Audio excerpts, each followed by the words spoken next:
a hora do agronegócio, e eu recebo aqui uma pessoa que realmente admiro muito, que é o Davi Roquette. Ele é o diretor executivo da ANDA, Associação Nacional para a Difusão de Adubos, e também coordena um trabalho admirável que é o trabalho do NPV, Nutrientes para a Vida, onde fertilizante e adubo não é só para a planta, não. Impacta a nossa saúde humana também.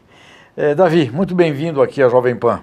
João, honrado mais uma vez, admiração é mútua. Muito obrigado. Davi, fertilizante é sagrado para o agronegócio brasileiro. Sem fertilizantes a gente não faz nossa safra, nossas terras são fracas, a história velha que a gente conhece. E dependemos, 80% do fertilizante que usamos aqui no Brasil é importado. Depende de logística. Chega no porto e do porto tem que ir para onde se faz as safras. E as safras têm que vir para o porto. Então tem essa coisa aqui. Temos um drama com relação a transporte. E a famosa tabela do frete. Qual é a visão que vocês têm hoje, o problema que vocês estão enfrentando hoje com essa tabela do frete no setor de fertilizantes? João, muito obrigado por uma importantíssima pergunta. Como sabemos, já há mais de um ano, praticamente, após a greve de maio de 2018 dos caminhoneiros, nós continuamos enfrentando um cenário, um ambiente latente, extremamente latente e preocupante. Por que latente?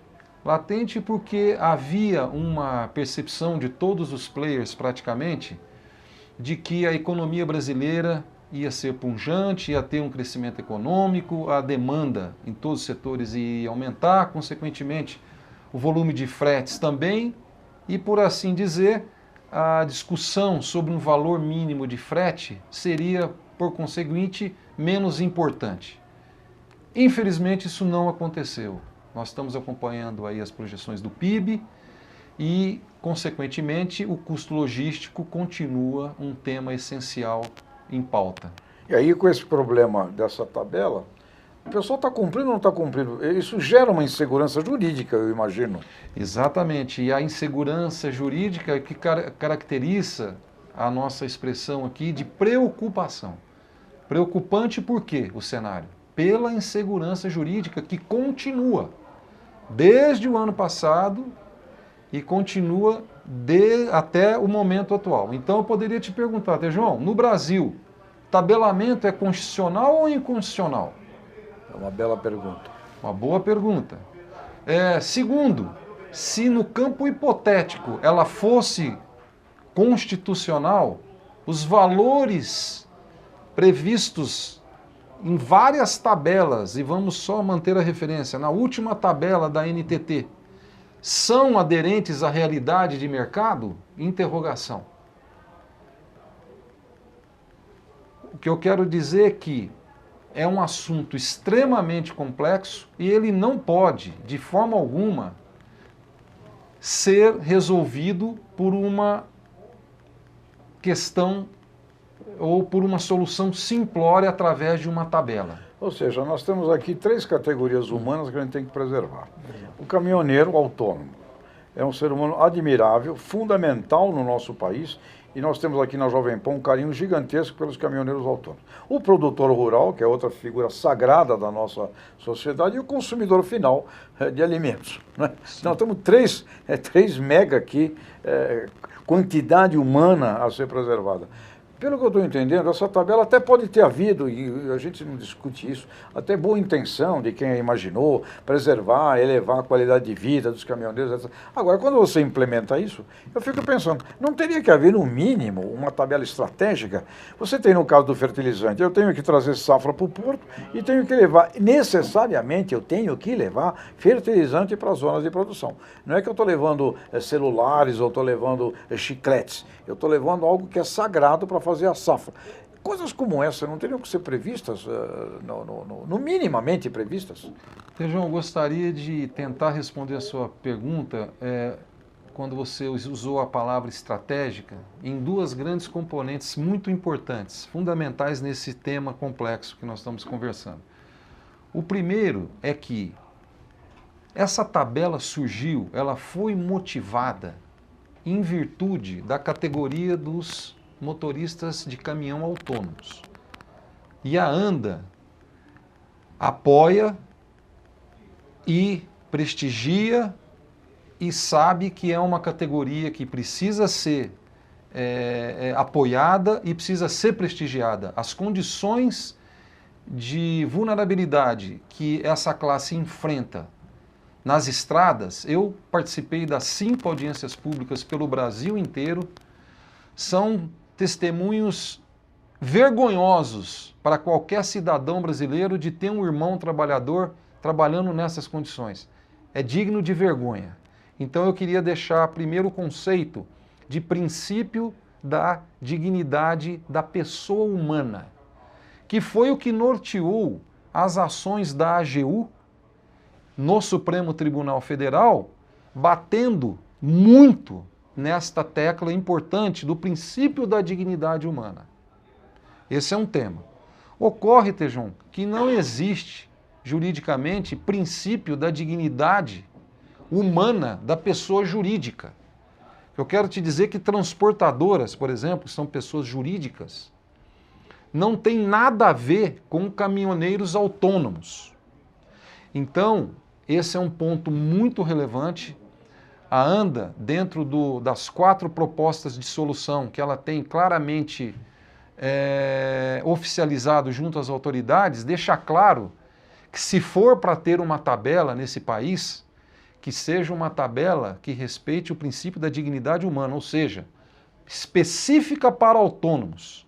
Transportadores, pessoas jurídicas, são regidas pela Lei Universal de Oferta e Demanda, que, pasme, foi assassinada pelo processo metodológico que foi proposto.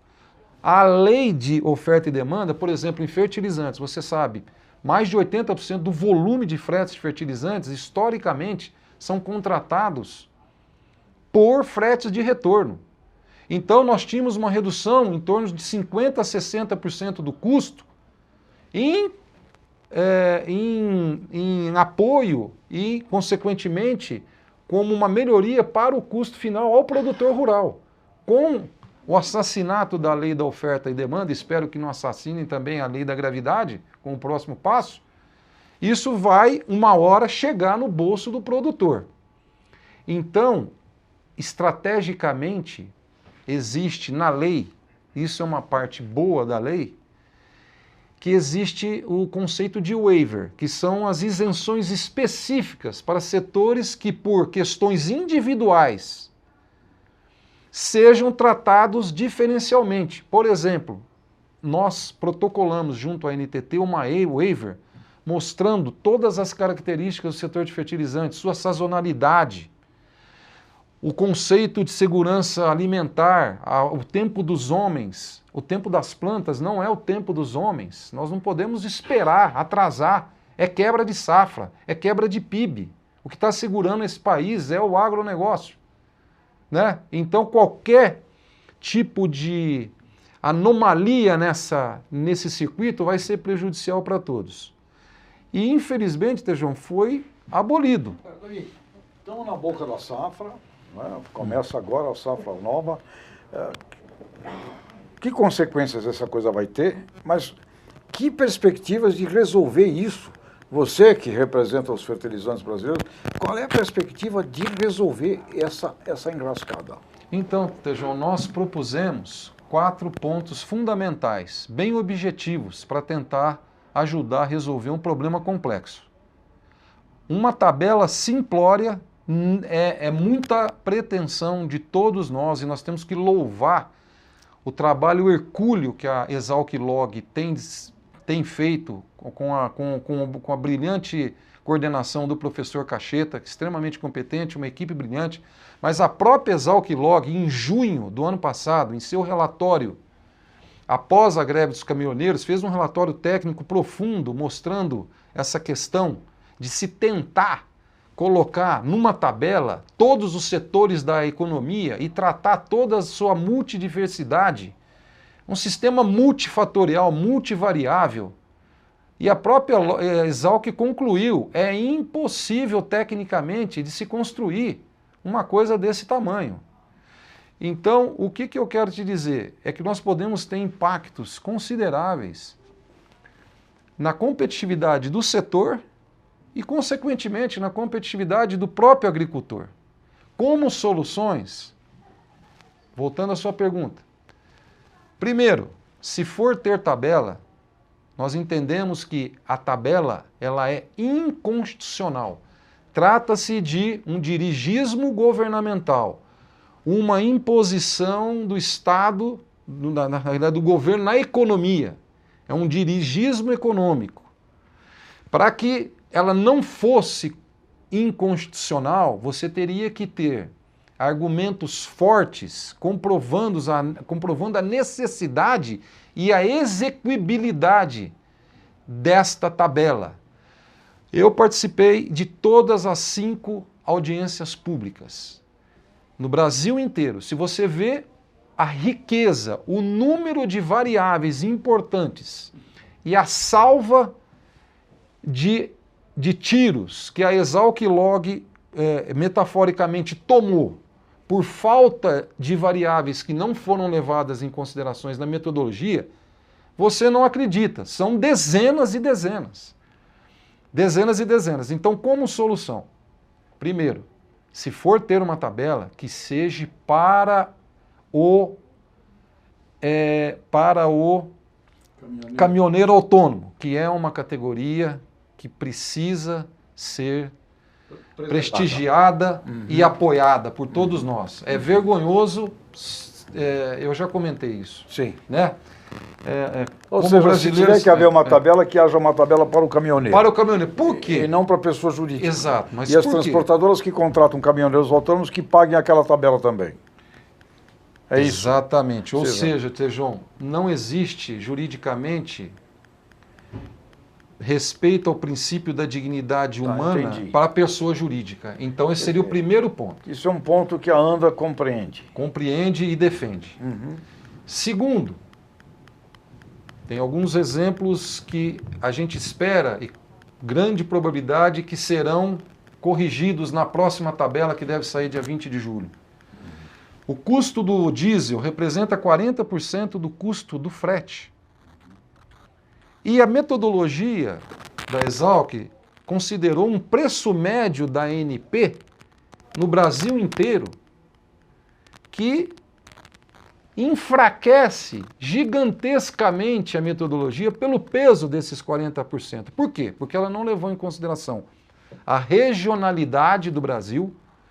O preço de 1 litro de diesel no Belém do Pará, se você comparar com o preço de 1 litro de diesel no Rio Grande do Sul, são gigantemente diferentes. 2. O preço da ANP médio da metodologia considera o preço na bomba. O preço na bomba é apenas um referencial.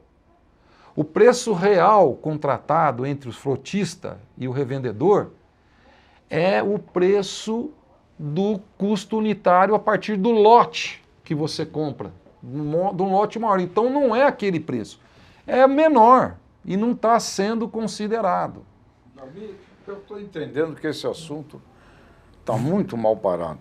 Exato, João. Me permite só concluir mais duas variáveis gerais. Que encrenca danada. Velocidade média considerada na metodologia foi de mais de 70 km por hora. A gente sabe que é 40. Os próprios caminhoneiros colocaram nas audiências. A idade média que foi considerada de um caminhão é de 7 anos pela metodologia. Nós sabemos que é de 14 a 18 anos. O chamado piso mínimo de frete, Tejon, na realidade não é um piso mínimo, é um piso médio, porque os questionários que foram mandados para a Exalc e ela tabulou esses dados, ela fez uma média e não um valor mínimo médio. Ela pegou uma média de todos os valores. Então, na realidade, até o nome já nasce torto. Não é nem piso mínimo, é um piso médio. Então, qual é a nossa sugestão? Primeira questão do princípio da dignidade da pessoa humana, específico para a oportunidade que o embarcador possa descontar da tabela o valor que ele pague diretamente o valor do diesel, que tem um peso de 40%, ele desconta da tabela. Hoje isso não é permitido. Tá certo? Por exemplo, que leve-se em consideração a sazonalidade. A sazonalidade do setor de fertilizantes, em outubro, as entregas em outubro são 60% mais fortes do que a média de todos os meses. E você está pagando a mesma tabela. Então você está tendo um sobrefrete. Lei da oferta e da demanda mais o piso mínimo. Nenhum setor aguenta um desaforo desse. Davi, muito bem. Para a gente concluir, estamos em julho. Sim. O que essas propostas estão todas colocadas pelo setor de fertilizantes e os diálogos estão acontecendo, os diálogos pararam. Como é que está o diálogo sobre isto, digamos assim? Então, Tejon, nós tivemos 5 audiências públicas sobre a tabela de fretes, que é a audiência pública número 002, e depois tivemos uma audiência pública chamada 004, só sobre a questão das multas, que é um tema muito importante que eu gostaria de, em 30 segundos, falar para você, que é uma preocupação muito grande nossa e também uma recomendação, para que esse país não pare por uma greve, mas que não pare por um caos sistêmico. Por quê? Porque a NTT está prometendo um atrelamento do CIOT, que é aquele código de identificação da operação de transporte, e resumindo, se você não pagar o piso mínimo, o seu caminhão não carrega. Além de ser e proporcionar um caos sistêmico, porque as empresas não estão preparadas para, nos seus ERPs, nos seus sistemas integrados, fazer essas rotinas sistemicamente serem atualizadas, tem um tempo, precisa de um tempo para isso. Trata-se de uma outra inconstitucionalidade mãe. Por quê? Porque você está atrelando um pagamento financeiro a uma possibilidade de carregamento de carga. É como se uma empresa que não tivesse recurso para pagar o seu imposto, por causa de qualquer problema que ela tenha, insolvência, qualquer problema, e ela não poder mais faturar. Entendo. Então, isso é uma outra coisa muito grave. Houve um diálogo muito grande durante as audiências públicas, houve um diálogo muito grande, todo esse material fluiu para a NTT e, consequentemente, para a Exalc, mas o que a gente conclui, Tejon, é o seguinte: mesmo que a tabela que vem no dia 20 de julho seja melhor para todo mundo, nós praticamente concluímos que não vai resolver o problema que ela se propôs a resolver, que é melhorar a vida do caminhoneiro. Porque para isso precisa de melhorar estradas, inverter a matriz, a pirâmide de transporte modal nesse país. Temos que ter mais segurança através das melhorias nas estradas, tá certo? Então, um plano estratégico muito maior do que isso. Davi, eu compreendo que o assunto está enroscado e aqui na Jovem Pan ficamos à disposição e convocamos aqui representantes do setor dos caminhoneiros, representantes das transportadoras, da NTT, nossos amigos, queridos amigos da Exalc.